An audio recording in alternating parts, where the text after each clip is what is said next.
If the bird is the word, then Mapson's your nerd. Next on Eternal Dirtles. Extreme thank you to all the Dirtomaniacs that support the show. If you want to get ad-free content and extra free content, you can go to patreon.com/eternaldirtles and support us. Proceeds go to editing the show, upgrading equipment, and helping us travel to events. What it do? Hello and welcome to Eternal Dirtles. I'm your host, Zac Clark, and with me this week, special guest, Michael Mapson, the Expedition Map himself. We're going to be talking about breakfast today, Nadu Breakfast specifically. You know, who better to talk us through this deck than Mr. Buffalo Chicken Dip himself, right? So no longer the reigning winner. Yes, because they just had one, but yeah, I did definitely did take it down with Nadu. Yeah. So definitely excited to talk about it and kind of the differences between the two versions. Yeah, I mean, so I'm on Cephalid Breakfast right now. Famously, we played last week, which was you were not on Nadu Breakfast, but we did square off last week, the first time ever online. So that was fun. Yeah, so your list has your list evolved any since Buffalo Chicken Dip? That's the first question. Some, not much. It's funny. So I actually just recorded a league with Dukes on Twitch this past weekend, and I felt bad because I was like, I hope my list is good. I've been very focused on Pioneer for the regional championships, so not playing a ton of Legacy. Now I am back to playing Legacy for Eternal Weekend, but my deck has not changed too much. My friend Brady just took down an invitation-only event in like the DMV area with the deck, so I'm gonna try out his list soon. And a couple other people have been working on it, so I'm gonna try out things. But largely, the deck has remained the same. I think the main deck is pretty, it's relatively stock. It's kind of just pepper the sideboard how you want. So you need to figure out what makes the most sense and just like hammer it down. We'll get a list from you and put that in the comment section below or the description below so that people can get a look at your what you're running right now. Eternal Dirtles is proud to be sponsored by Moxfield. Moxfield is the best Magic the Gathering deck building website on the internet. You can create, share, and find decks from Commander to Legacy and even fan-supported formats like Pre-Modern and Old School. You can see all of our decks on our Moxfield. Follow the links below to stay tuned. So talk us through this deck. Give us the the gist of it for the layman, for the person who's not paying attention to Nadu at all because they got banned in every other format. Yeah, so there's the two different versions. So I personally prefer. It feels weird to call it the fair version, but the more fair of the two. So I'm on the heavier Bant builds. You get to play a Green Sun Zenith package where you have Delighted Halfling, which is not a Legacy staple. So for those who don't know, it's a 1/2 mana dork, costs a single green, and you can tap it for colorless, or you can tap it to make any color, but it have to use that to cast a legendary permanent, and that legendary permanent is now uncounterable.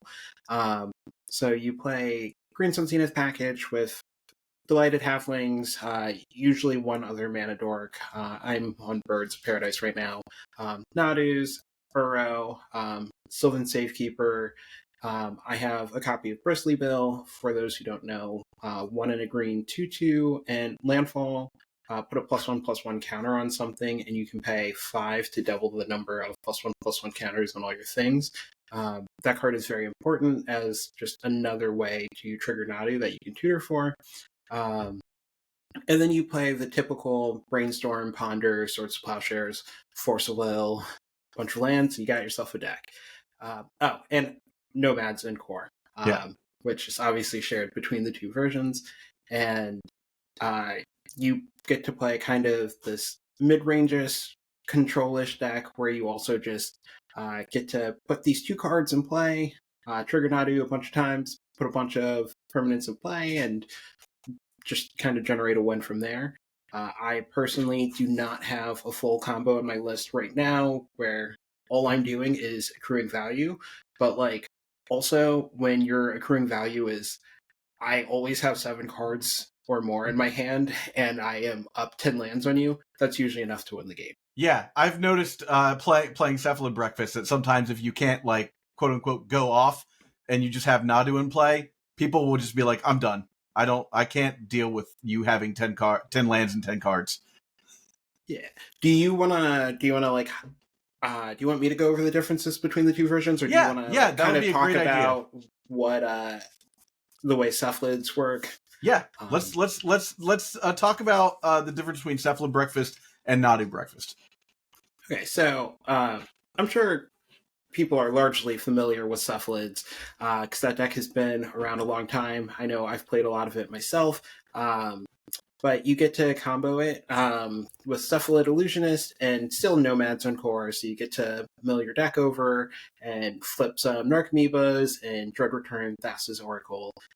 What's cool is the new versions get to play Nadu as well, which we've already talked about. Nadu and Nomads work together, so you can also just generate a bunch of value. So the Cephalid version is much more combo focused. Mine's a little bit more fair. I think it's a little bit better at playing the long game, whereas the version you're playing is definitely better at just going, oh, it's turn 2 and you didn't interact with me. You're dead, idiot. Did you tap out? You silly man. Yeah. So they both have a lot of strengths. Personally, I have kind of leaned away from the breakfast version. I fell out of love during the grief meta. I found that the deck was just too full of like clunky cards. Like when my opponent was griefing me, so it was like I'm already starting the game with 5 cards, and then I draw a Narcomoeba, like I just wanted to die. And so I couldn't deal with that. Reanimator is the most played deck, so people are so much hate, playing a lot of graveyard hate. Yeah. So I hate having a plan that is weak to that. And that's not to say that, you know, the Cephalid Breakfast version can't just like win through the hate or like go wide with the Nadu plan. But personally, I liked just playing what I felt had kind of a higher floor and just playing powerful, good cards. Plus, I don't know if you've ever played like a turn 2 uncounterable Teferi, but it just beats a lot of decks. Yeah, it does. It's like I've not, but I've had it played against me a lot, and I hate it. Yeah, and also like people still don't know what Delighted Halfling does, so I just get a lot of free wins where I'm like, here's my turn 2 uncounterable thing, and people are like force of will. Like, you're like that doesn't work still. The number of times I've tried to force of will with a Vexing Bauble in play, like, you know, it's. And when your opponent is 2 for winning themselves, it's way easier to win. Yeah, for sure. 2 for zeroing, even, you know. Like, yes, I'm just Hemdatoraking myself. Yeah, so let's talk about some of the stuff that separates the Cephalid deck from the Nadu deck, or the other way around, honestly. So, you know, you were talking about Bristly Bill giving the +1/+1 counters. Does your version also play, I forget the name of the thing, the Nantuko guy that makes guys?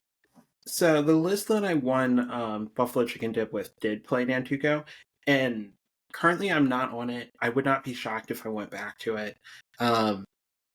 So that card enables you to have full infinite loops in your deck.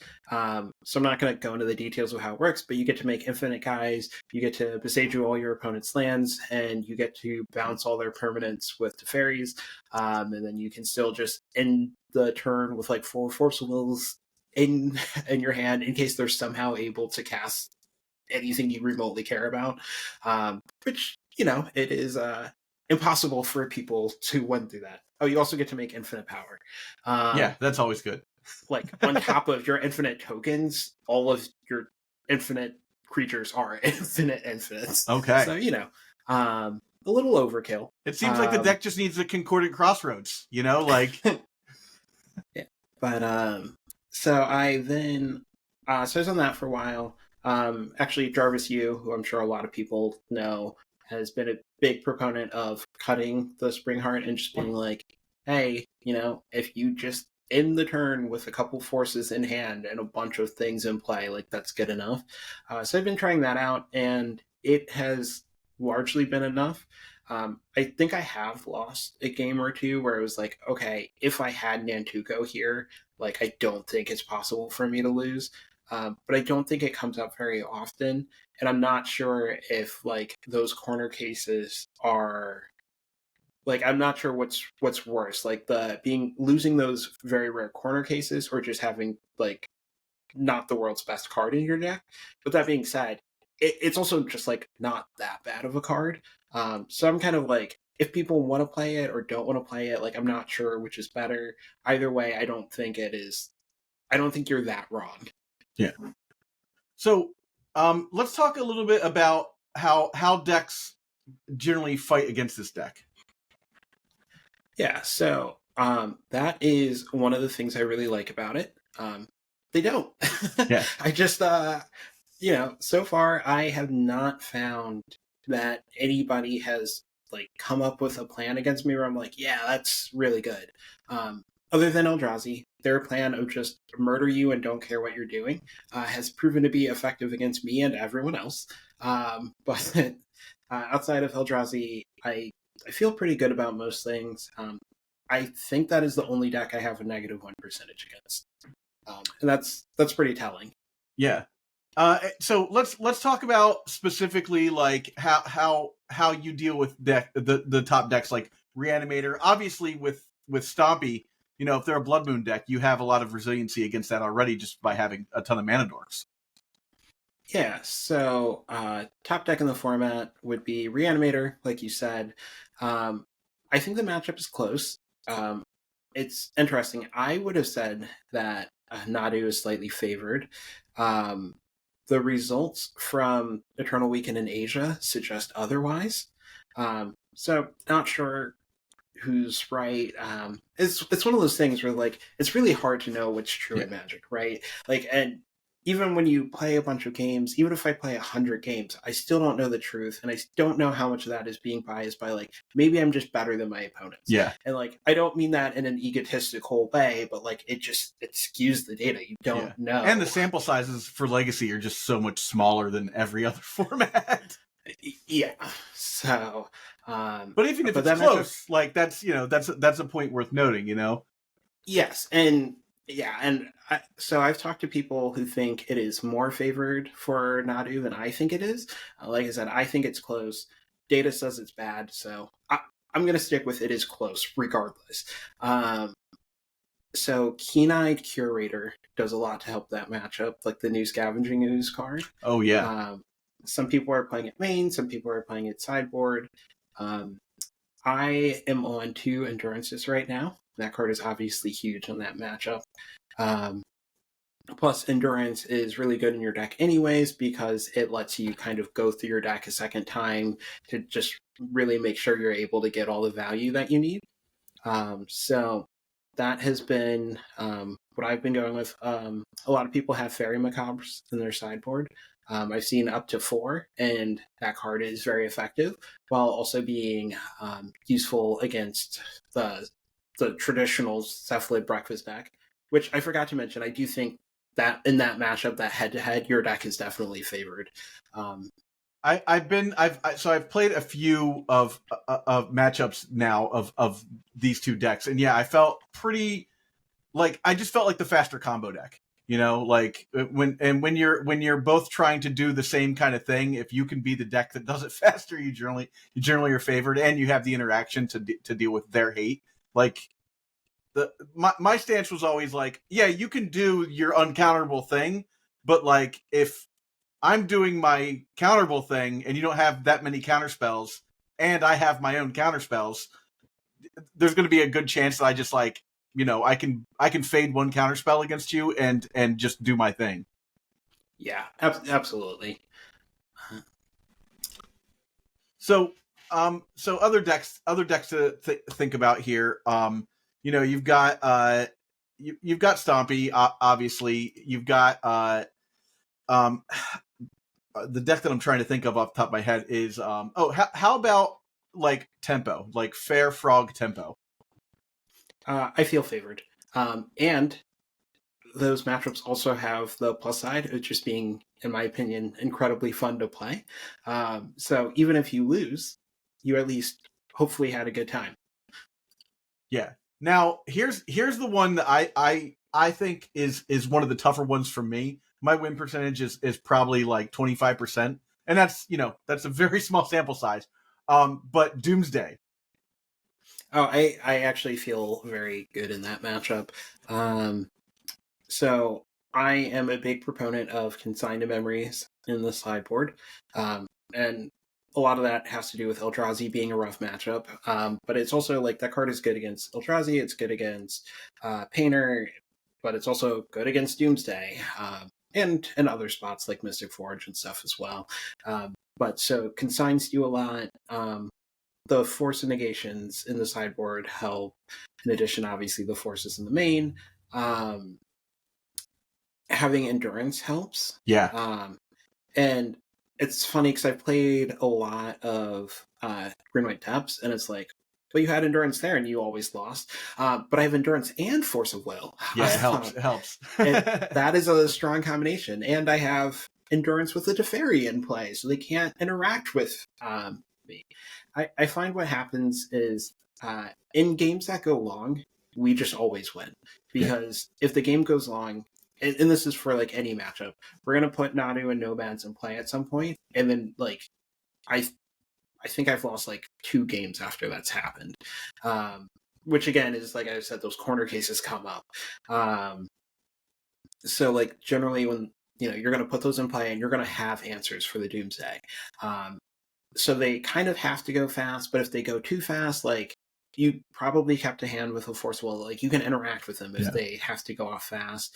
And I just found that the games tend to lead to a lot of places where they're kind of forced into going off, and you have all these answers, especially post board, and you can kind of just like punk them out.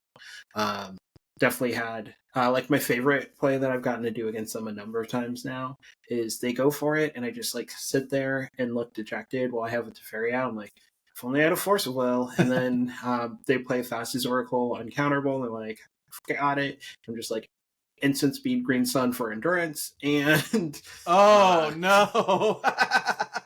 Now it's over. Yeah, that's pretty good. I've had a couple games. I think the 2 or 3 games I've won against Doomsday, I just had Memories Journey in hand, and it was like they're like, I'll put a pile together that has Thoughtseize, and then they look at my hand, they're just like, scoop. Yeah, I can't get past 2 Memories Journeys, like it's too much. But it's really interesting to me both that Breakfast has started playing Memory Journey, but also that you said you struggled in this Doomsday matchup overall, though, right? Yeah, I mean, you're only playing one of them, but I find that oftentimes just I'm not playing Dazes, they're playing Dazes, so they have that going on as well. And then sometimes they have the ability, if a good Doomsday player can put together a pile that's pretty resilient against most things. So, I'm not playing Green Sun Zenith in my deck, so I can't, Teferi Green Sun Zenith out. Endurance out. But, I have a couple of tricks here and there. But the ones that are tough for me are when classic, if you're the faster combo deck, right? If they go off well before I'm prepared at all, like it's rough for me, especially if they wait a turn. If they go off and don't wait a turn, a lot of times I have something, but if they're preparing, I'm definitely at a disadvantage. Okay, that's interesting to me. So I have not played a lot of like the Cephalid deck recently, but I played a lot with it in the past, and I always felt like that matchup was good, but I was always on days, which is again like that's one of my issues with playing the Nadu package. And there is I feel like you add a lot of strengths, but you also take away some of the parts that I liked about the deck. Yeah, that is one of the things that I was I think this is the deck I'm going to be playing for Eternal Weekend. I've got 39 games in the last month with it, like I feel, or matches in the last month with it, which is like 400% more practice than I got leading into Eternal Weekend last year at about this time, because I would just go to my local every week. Now that I have like that Magic Online, like Crater Pass thing, I can just like jam and jam and jam and jam. And so, now that I'm on this deck, I'm like, okay, like I have to work out the kinks. Like I think I'm at like 50% total for my wins and losses, because I'm still very much learning the deck, but I'm taking my losses and realizing like, okay, like this is how you lose against this. And I try and jam the combo. I'm being a bit reckless by jamming the combo at times when I think like maybe they have it. Like, what are the chances? And I get a lot of wins that way, but I also probably create a lot of situations where like if I was just a little bit more patient, I could get it. And I think in a live tournament, I would be more patient, but I want to stress test, like, do I just go for it? Like, what are the chances that my opponent doesn't have it? I have what I would consider a better than average soul read factor against most people. I think you would get me with the Green Sun Zenith for sure. But it's definitely like a surprise to people. Yeah, I also like to think that I'm I don't not think this can easy happen. to read. Yeah. But yeah, so for the most part, like I try and make sure that like when I'm playing against my opponent, and I'm deciding if I'm going to go off or not, I'm like, here's the things that could happen. Average deck has this many of that in there. Okay, they're like a 12% to have it. Like, what am I going to just sit around all day? Like, let's jam some games, like, let's see if I get punished.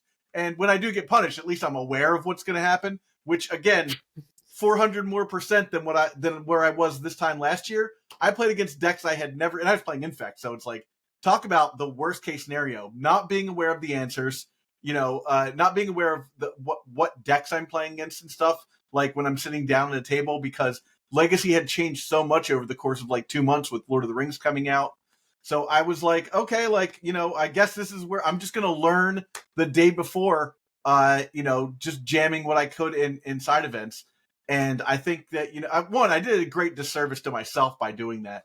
I should have gotten in some more games, but two, now that I have more games and I'm making these mistakes, purposefully making these mistakes, I'm a lot more aware of them, and hopefully, I'll be a little bit more patient or a little bit more reserved, because I don't want one problem that I have playing Magic is I always want to do the cool thing, which is great in EDH. If you just do the cool thing, sometimes people are like, "Hey, good job, you did the cool thing." That's not necessary in a zero-sum game. You just want to win the match, right? You don't want to style points aren't what get you there. So I try to make sure that I turn off that side of my brain when I'm in a big event.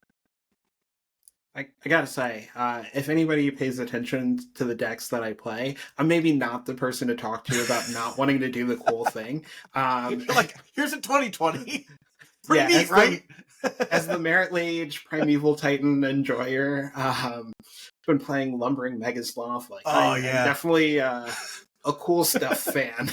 Yeah. Wait, was that? So I saw Joe Dyer post this Shroud thing naming sloths. Was that a retweet of you? No. I was not involved in that, but I will be. I will be casting some Megasloths. I mean, I've casted in paper my fair share of times. I cannot remember what the name of that card was, but it basically, when it comes into play, choose a creature type, and all of that creature type gain Shroud, which was for me an early here's how we get Nadu, and it's like, no, he'll just they'll just give their plants, the thing now, and so it was it seemed like a great idea, but you have to give all creatures Shroud somehow. And it's you're fighting on such a weird axis at that point. The card is called Steely Resolve, by the way. Yeah, Steely Resolve. Thank you. Yeah, I don't really understand why somebody was playing it. And it used to be a staple in Depth Sideboard, and it was terrible. As somebody who's played a lot of Depths, I tried it because it was the thing, and you would just run into this issue where you would your opponent would play a blocker. Your opponent would have, I mean, at the time Atraxa didn't exist, but let's say they had Atraxa, and you're like, okay, well, I need to kill them. I will Sajiri step my Merit Lage, and you're like, oh, I can't do that. And then now they're able to come up with some way to beat your on-board 2020, and you can't win because you can't target your own guy. It's just a nightmare. I've only lost to the 2020 on board once or twice. Normally I scoop before it happens, but every now and again I think I got it. And one time, I played Gilded Drake against my opponent, and they were like, Sajiri step. I was like, no. That's what you get. Well, they'd never seen the card, so they were like, "Yeah, can I read that?" I was like, "Yeah, you can just hold on to it." You know, like, I thought I was being so cute. I was like, yeah, you know what? Here, yeah, hold on to it. And then they were like, "Oh, absolutely not." But that was every now and again. I'm like, I have like a cute sideboard plan, and it just, decks are already aware of that stuff. That's really what it comes down to. Is if you think you're being cute, there's a reason why the sideboard cards that we're playing in this format are the ones we're playing, because they've been stress tested already. Yes. So, what do you think is your average sideboard plan for this deck? Once you know that your opponent has some kind of hate for your combo, is there anything that strikes you as like, I know for me, like I'm gonna attempt to bring in Pithing Needle, right? I need to stop Fairy Macabre from being a thing. Almost every sideboard, I'm just gonna be like Pithing Needle comes in. Is there anything that like is a stock like I should know this going in against you if I think I have the answer? So again, I'm just like not really worried about any specific cards. Like my friend was asking, like, oh, like what if I have these snuff outs? It's like, yeah, I mean, if my deck can't beat removal, I just wouldn't play it. Yeah. Right. I would say like the best cards against the Nadu deck are like, it's like probably like red Elemental Blast and like trying to kill it on the stack, or like well, I mean, it can also be removal, but like I don't know, like I just am gonna play my game plan the same, try to have Teferi out first. The nice thing that's about Teferi 2 is it does just kind of answer any sideboard card, right? Like the only thing Teferi doesn't cover is like a board wipe, but there's not really a great plan for beating board wipes other than don't overextend anyways. So a lot of it is just covered in how you play the deck, I think, which again is like what I think is one of the big strengths. It honestly feels like the most resilient deck I've ever played, where it's just like, well, if I just like do my thing, it's gonna work out. Yeah, no, the deck seems super resilient, and that was why I asked. I was like, I don't know off the top of my head. I can't think of a thing that I'm like, oh, this is the thing I do against your deck. Like, I just have to be the faster combo deck. Like that's where my head's at. But like, I think the deck itself is pretty resilient to hate. Yeah, absolutely. The I will say one of my friends suggested a card that I would be scared of, but thankfully I don't really think people are going to play it, which is if Reanimator players started playing OG Elishnorn again in their sideboards. Get right. And put that in play. Like, I don't think I can win as long as that stays. You got to start playing Berserk. Yeah, like if you just keep your Force of Wills for whatever I aim at that, like I'm cooked. Yeah. But as long as people aren't doing that, I've only beat onboard Elishnorn like once or twice when I was playing Infect, and a guy attacked me, and I was like, that is the worst idea you could have had. I was like, Berserk, I'll take 8. Yeah, that card is it's not played very often, but when it is good, it is. It feels real bad when it's on board. Yeah, there's not a lot you can do, especially if you're a creature deck. Yeah, Elishnorn, woof. Well, so I know your podcast is on hiatus right now. You guys are taking a little bit of break. Dark Depths podcast, for those who don't know. But yes, hiatus over. Hiatus is over. Amazing. Did you guys put out a new episode today? I didn't notice. Unclear to me. I was at a concert when we usually would have recorded this week. I think Billy might have put out a solo episode. I will say I was trying to argue that shouldn't happen because I don't know. It feels weird. That's how I found Phil. It feels like after a 2-month hiatus, like having the first episode be only like half of what people show up for, just like to me feels like a disservice almost. Yeah. But next week we will be back in full force. Amazing. We have we're planning to make some small changes. Things like we've gotten a lot of feedback that people are like, oh, you guys talk about Modern too much. It's like, well, we like Modern, but like you think we'll have more success if we drop the Moderns, or we're probably just going to be 100% legacy talk. That's fair. I Legacy needs think more we're gonna- podcasts anyhow. That's what I always say. We need more content. I just always wish that more people would play both formats. Like, I think there's a lot to love about both, and also like I feel like we get to points where people are like, I hate Legacy right now, it's garbage. Yeah. It's like, well, go play a good format. Yeah. And then when Modern sucks, same thing. Like, go play Legacy. You know how like, I got people to stop complaining about Phil and I talking about pre-modern?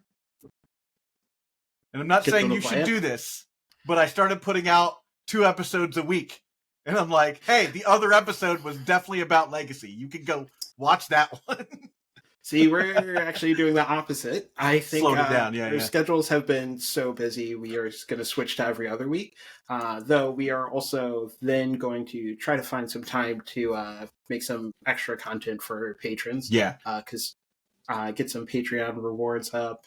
That's fun. Phil and I started doing that, and that's been very useful just for us to like kind of have these moments where we just kind of BS and talk about stuff that like might not be exactly 100% legacy related or like, you know, tangential. So that's always nice to be able to just like have a moment to. The reason why I podcast is because I just want to shout into the void. You know, like I do care that people are listening, but at the same time, my wife can't hear all my thoughts. You know, like she's heard all of them, and she doesn't deserve for me to just punish her all day long by talking about Magic cards. So like somebody else has to deal with it, and that person is Phil. You know? Yeah. It's funny. Ours actually started because I was trying to. I wanted to get on commentary, and Cedric Phillips gave me the advice, like, if I wanted to get on commentary, like, I needed to get out there, make something, and kind of show people I could talk about Magic, like, give them a reason to want to hire me. And that's how we started. And we have failed because I am not doing commentary right now. You know, honestly, but I think I do enjoy the podcast. So yeah, I like your guys' podcast a lot because it feels very, you know, like you guys are just sitting there chilling out and hanging out, talking about the decks you like to play, and honestly, it's like it's easy listening to me. And you can tell you guys enjoy doing it, which is to me like, you know, as important as the good content is. Like, you can tell that the people that are doing this aren't just like putting in the paces, you know? And that's why it's also, you know, sometimes it's important to just take a break for a little while and be like, okay, we'll like recalibrate and stuff, you know? Yeah, I mean, you know, Billy is one of my best friends. Like, he was at my wedding even, so like, you know, if you can't have fun talking to your friends about your favorite game, like, what are you even doing? Yeah. All right. Well, with that said, Michael, man, thanks so much for coming on. It was a blast having you. Yeah, it's always a pleasure to be here. Always happy to come back on anytime. Well, you know, we'll be here when you win your second Eternal Weekend. Well, I didn't win. To clarify, sorry, Billy won. Wrong co-host. When you win your first one, we'll also be here. Jesus Christ. When I win and have this lovely pretend painting to hang up, I will gladly do my rounds. Yeah, hell yeah, that would be great, man. Well, anyways, thanks everyone for watching, and we will catch you next time. Have a good one. Bye. Before you go, I need some help. Please subscribe to this channel and do your part to help sustain the Legacy content ecosystem. Just subscribing to this channel goes a long way to reminding YouTube that people love and support this format. Now, if you really want to go the extra mile, you should think about supporting us through Patreon. Both the links for subscription and Patreon are right here. And if you're listening on an audio format, you can go to patreon.com/eternaldurdles. Thanks so much for watching.